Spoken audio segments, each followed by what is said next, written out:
Assalamualaikum warahmatullahi wabarakatuh. Salam sejahtera buat kita semua. Salam, Om Swastiastu, Namo Buddhaya, salam kebajikan. Balik lagi di channel YouTube Afif Safi, pakar bola mengomentari sepak bola dengan kebahagiaan.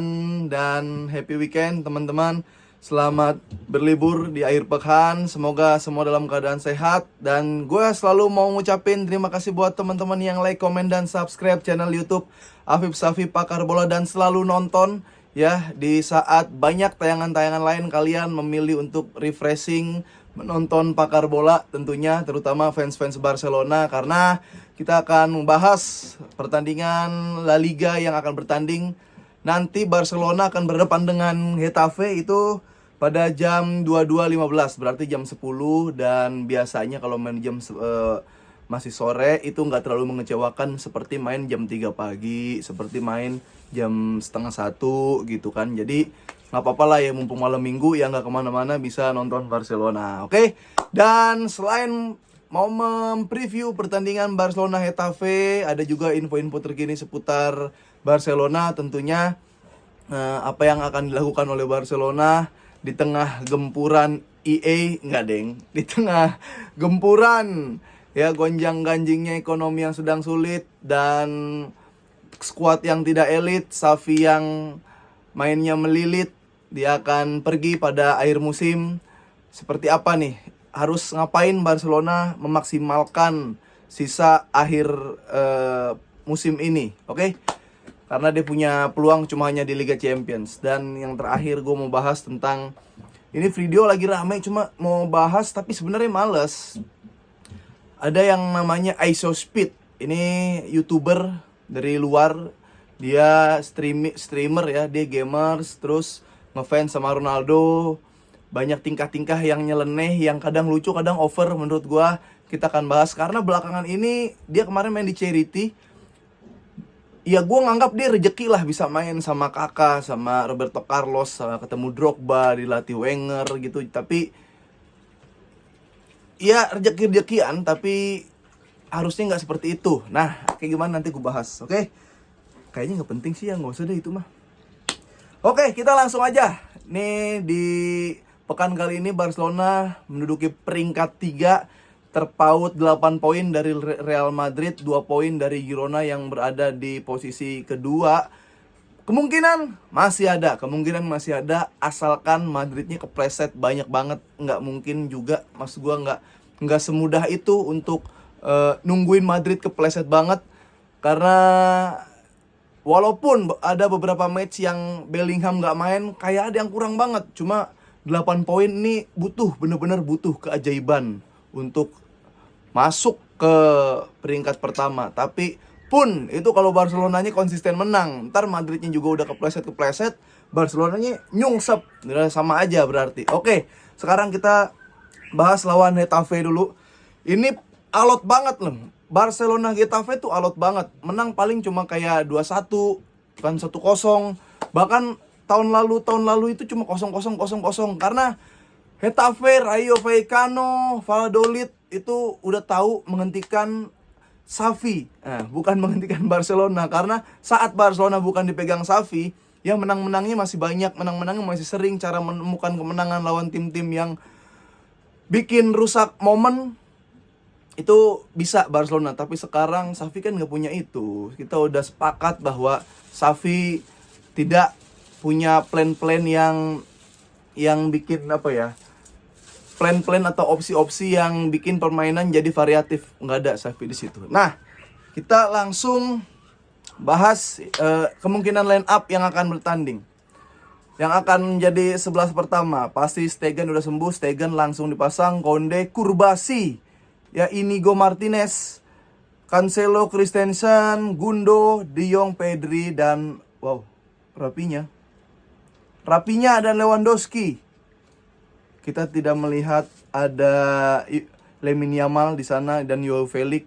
Gue nggak tahu Xavi maunya apa ya, karena dari rekor pertemuan terakhir selalu alot, nggak menang-menang ya, walaupun seri. Tapi ini bukan line up pengen menang menurut gue. Bukan line up pengen menang. Nah, yang bahayanya lagi, kalau Kalau Araujo, Lewandowski, Cancelo, Oriol Romeu itu mendapatkan kartu kuning, maka dia akan misses the match again. Dia nggak bisa bermain lagi ketika berhadapan dengan Athletic Club. Nah, yang mana Athletic Club ketika skuad Barcelona full aja itu susah banget buat dikalahin, apalagi kalau skuadnya nggak full. Seperti itu. Rafinha ini bisa kemungkinan starting line up lawan Getafe. Tapi kesepakatan kita bersama, kesepakatan gue sama diri gue sendiri bahwa Lamine Yamal sudah berada di atas Rafinha. Jadi apa yang terjadi ketika pemain yang justru berada di bawah level Rafinha ini main duluan? Ya, mungkin positive thinkingnya adalah malah nggak ketebak. Ya, ketika Lamine Yamal udah bisa jadi tulang punggung tim, udah bisa ngegendong tim, dia akan ditempel, dia akan dipres 2 atau 3 orang. Tapi karena Rafinha yang main, musuh jadi bodoh amat, ntar juga jatuh sendiri. Atau biarin aja, ntar juga gocek-gocek, kepentok kaki sendiri. Atau enggak paling mantep-mantep back pass. Nah, pada kekeknya. Jadi gue nggak tahu, ya. Positif, sekarang kita positif thinkingnya dah sama Xavi. Christensen bisa kok jadi Stones, dijadiin gelandang bertahan. Karena kemarin 100% kemenangan di areal bola atas, duel bola atas menang. Walaupun di bola bawah salah-salah. Yang penting ada menangnya di atas.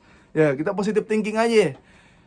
Xavi, sebenarnya kemarin Xavi itu bisa dilaporkan. Ini hot take ya. Xavi kalau mau dipenjara itu bisa aja menurut gua. Xavi bisa dilaporkan ya atas tuduhan pembunuhan berencana. Kenapa? Karena Pedri udah mau mati di menit 65. Napasnya ngap-ngapan biru ya. Udah bunyi itu napasnya. Mukanya pucat, darah nggak ngalir, udah mau mati, nggak ditarik-tarik, nggak diganti-ganti. Kalau Pedri mati di lapangan gimana? Kalau Pedri meninggal di lapangan gimana? Kan udah ada yang mau jemput. Tuh, Pedri nggak diganti-ganti. Kan bisa aja kan seorang pemain sepak bola meninggal di lapangan karena tidak diganti pelatih. Xavi gara-garanya. Laporin aja tuh, kalau sepak bola Indonesia gue laporin tuh ke Komnas HAM. Lamine Yamal masih 16 tahun, Genzi dieksploitasi sama Xavi. Kan Genzi harusnya belajar dulu, gitu kan. Genzi dieksploitasi. Dia pengen dapat pendidikan yang pantas dulu buat dia dapatkan. Nggak, ini udah terlalu benci kalau ini. Ya kayak gitu, Xavi. Bahkan kemarin gue lihat lawan Napoli karena satu shoot, satu gol itu kayak kelamaan gitu nunggu akhir musim. Karena Laporta juga kayak masih nungguin bisa gak. Laporta tuh pinter Laporta. Dia pengen kayak, ini udah nih kesempatan terakhir, bolanya bener-bener dulu Xavi. Karena gue tahu lu gak mungkin juara Liga Champions nih. Silakan bikin statement kalau juara Liga Champions lu gak bakal lu tetap keluar dan lu jadi pahlawan. Padahal pasti kalah di Liga Champions. Laporta aja pinter, gak mau disalahin. Duitnya gak bisa ngatur, pelatih gak bisa diotak-atik, biar segen doang. Masukin Xavi biar segen doang, membersihkan nama. Gara-gara gak punya duit, masukin Xavi, bersihin nama Barcelona biar pada takut pemain-pemain. Kayak gitu. Lewa masih gacor. Kemarin di depan masih aja dia golin bola-bola. Ketika ada umpan, ketika ada peluang, walaupun tetap ada salahnya, tetap ada nggak golnya, tapi golnya tuh pasti penting. Lawan Celta Vigo golnya pasti penting. Jadi di depan emang harus ada Lewa. Cuma Ferran kayak udah bisa main ya. Tapi Ferran lawan Atletik baru bisa main lagi, masih cedera dia. Cuma Kurbasi ini agak deg-degan nih gue. Mending Ford main di bek kiri, ya depannya Cancelo sekalian, gak usah Pedri. Meninggal anak orang. Pedri gue gak bilang dia pemain jelek, jago banget. Tapi napasnya dikit banget. Tuh, Pedri. Ya. Dan seperti itu. Barcelona, Gundo, gue kesian banget. Kayak kerjanya jadi double gitu. Kayak orang yang kerja di perusahaan, dia punya skill lain. Ya, terus dimanfaatin sama perusahaannya. Tapi gajinya nggak dinaikin, diajak lembur, disuruh ini suruh itu, padahal tugasnya gelandang tapi bisa sprint, bisa yang menjadi potong bola, jadi breaker situ, nggak susah lah.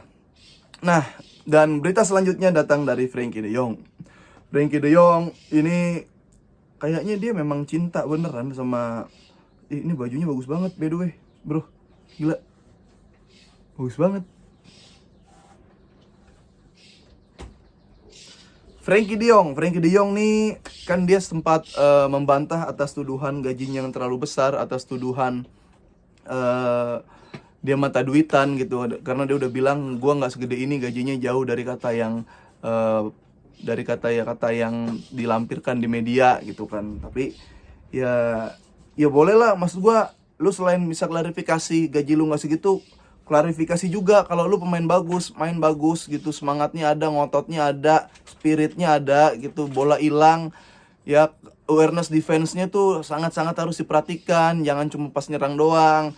Bola kan gak cuma nyerang. Kalau teman-teman lu bagus-bagus semua, lu nyerang doang fokus, ya lu pasti menang ball position dan pasti menang gol. Teman-teman lu kan kocak, teman-teman lu Pedri, teman di senggol jatuh, membayangan sendiri jatuh, passing salah-salah Christensen gitu kan. Jadi tolong di situ lebih aware lagi ya, ketika hilang bola tanggung jawab ya, ngecover pemain walaupun itu bukan tugas lu. Masa sih lu ngeliat ada temen lu lagi mau digebukin sama orang lu nggak tolongin, ada temen lu mau ketabrak sama mobil dari jauh, masa lu nggak bilang singkirin, dibantu ya. Frankie De Jong gitu aja sih gua masalah main Frankie De Jong. Gue yakin ini pemain bagus, sprintnya juga bagus. Kadang pemain gini yang sekarang sebenarnya dibutuhkan untuk melewati satu garis, melewati defense line dulu, karena dia bisa gocek satu orang dua orang, bisa dia lebih jago dari Rapinya gocek satu orang dua orang ya kalau dari lini tengah. Tapi sering dong dikeluarin, sering dong dikasih suplai bola, dia bisa punya umpan juga, cuma kenapa nggak keluar gitu, harus dikeluarin, diklarifikasi seperti itu juga. Udah gitu aja teman-teman, prediksi gua ini harusnya Getafe-nya juga lagi nggak terlalu bagus di 5 pertandingan terakhir. Barcelona juga lagi nggak bisa dibilang bagus juga, tapi di La Liga mainnya ngeselin, cuma hasilnya nggak mengecewakan, nggak kalah tapi seri-serinya bikin gedek. Harusnya bisa motivasi lu, mental lu ya, lu mau kasih hadiah buat Xavi karena dia mau pergi. Secara mental harusnya Barcelona bisa menang ya, tipis lah. Kebobolan sih pasti ini kayaknya, tapi bisa jadi kali ini nggak kebobolan. Coba gua tebak 2-0 buat Barcelona. Gimana menurut kalian? Ya walaupun pasti ada yang bilang 0-0 lagi satu sama. Coba 2-0. Oke? Gitu aja, silakan di komen, kolom komentar, dan jangan lupa like, comment, dan subscribe. Semoga semua dalam keadaan sehat terus. Ya, sehat-sehat semuanya. Sampai jumpa di episode selanjutnya.